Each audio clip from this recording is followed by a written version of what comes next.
Chapter 151. Seth seeks light in the light.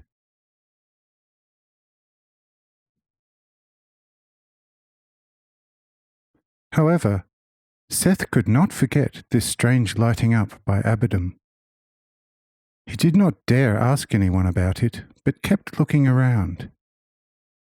His eyes explored all the corners of the hut, and his mind investigated every imaginable way of making light. To produce light solely through a "let there be light," and at that a light which evenly lighted all the corners, without throwing a shadow anywhere. Such a thing Seth had not ever experienced as yet. But he did not have the courage to ask anyone.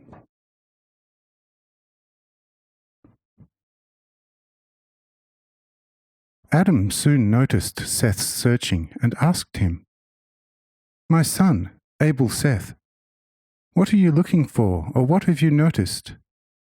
Or do you find something in the hut which appears strange to you?"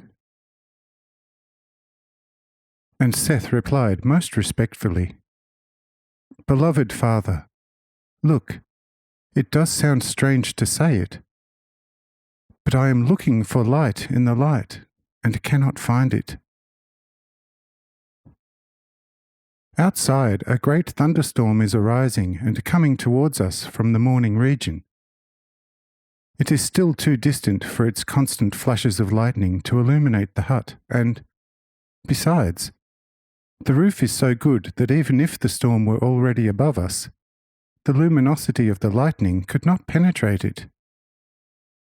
And even if that were possible, should there not with the light be also the shadow of the illumined objects?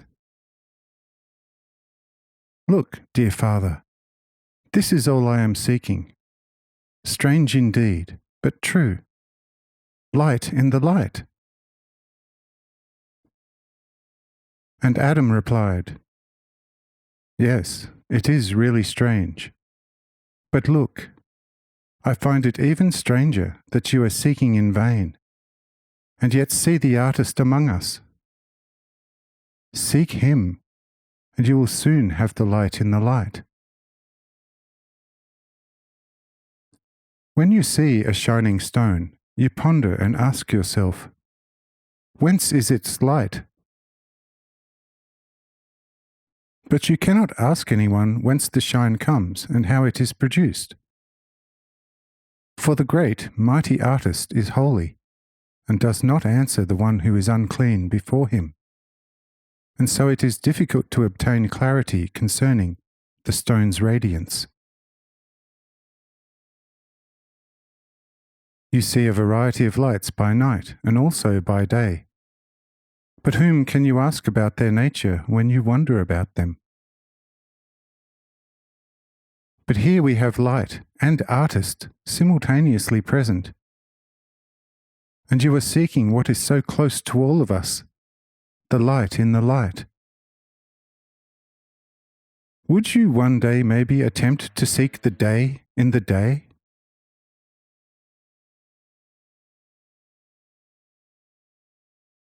Adam's words to Seth were full of the most brilliant truth. However, just as Seth was seeking what his heart did not understand, Adam here spoke words too he did not understand at all. But after Adam's words, Seth finally went to Abaddon in order to find out from him how he had produced this marvelous light. Abaddon welcomed Seth and answered him, even before the somewhat shy Seth had come out with a question, as follows. "Seth, would you not like to be able to make light also?" Yes, you would like that, and I tell you, it is not so difficult as you think. And the means to achieve it is quite simple. As you will have noticed with me, it consists in nothing else but an earnestly believing "Let there be light," and it will become light where it had been dark. Behold, now you have the whole secret, and thus your light in the light. And subsequently you will learn that you have now found the light for sure. Yes, the truest light in the truest light. But you are still looking at me inquiringly. Is it not enough that I have revealed my art to you in its entirety?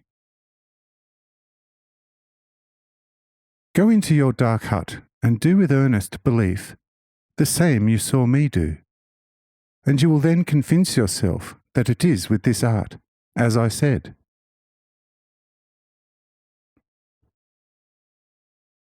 And Seth left Adam's hut and went to his own, where his family were gathered in the dark, afraid of the gradually approaching violent storm, which appeared most ominous. On entering, he said, "Let there be light." And behold, it became instantly light. Only now, after this marvelous success, which frightened and amazed all his children, was Seth overwhelmed.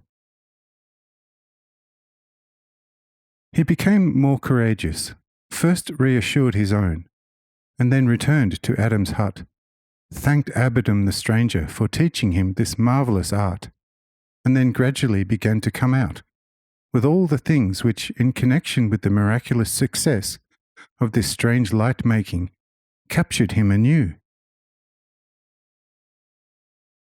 And Abiram said, gently advising him, "Seth, behold, what a very worldly man you still are, considering that in the evening region you were among those whose inner light recognized Asmahael first, and that afterwards you witnessed all his miracles. Truly, then you did not have as many doubts as now. Did you not hear the words Emmanuel spoke to Adam when Adam asked him not to leave you all soon after Enoch's offering? Do you think Emmanuel's power is greater when he is visible than when invisible?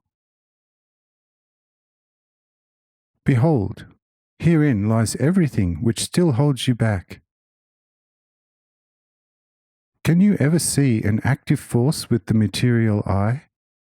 Or have you ever seen what moves your limbs at your pleasure, drives without your effort your blood through all the veins, makes your hair and your nails grow and your skin, distributes the food in your stomach, and does still countless other things? Or have you ever seen the wind and what form it has, and the germinating force of the one that guides the sun from its rising to setting, and also the stars and the moon? Or with which eye have you ever seen the force that drives all the brooks, rivers, and streams towards the sea? Look, how foolish you have still remained. So listen and note this well. Every force, working in whatever way, is out of God, the primordial source of all forces and powers. But God, in his primordial nature, cannot ever be beheld and comprehended by a being he has created. For he who would see God could not live, as God is infinite, whereas every being is finite. How could the finite behold and comprehend the infinite? Or do you think you could expand yourself to the infinite and thereby preserve your tiny spark of life?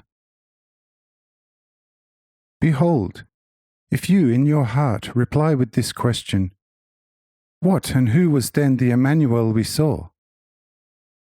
I tell you, God can anywhere create for himself an apparent body as a loving Father and work through it. But then not what you see is the Father, but what works through that which you see. This you must understand, so that your love may not remain attached to something which is actually not the real thing. And so you shall also know about the light in the light. If your eye were not light and sun-like, how could it ever perceive the sun and its light? Also, if the power of God were not within you, could you ever comprehend anything of a divine nature? Since you can do this, God's power is within you. But can this power comprehend only itself? Or can it maybe do more? Behold, how dark it is still within you. Therefore, make it grow light within you too. Amen.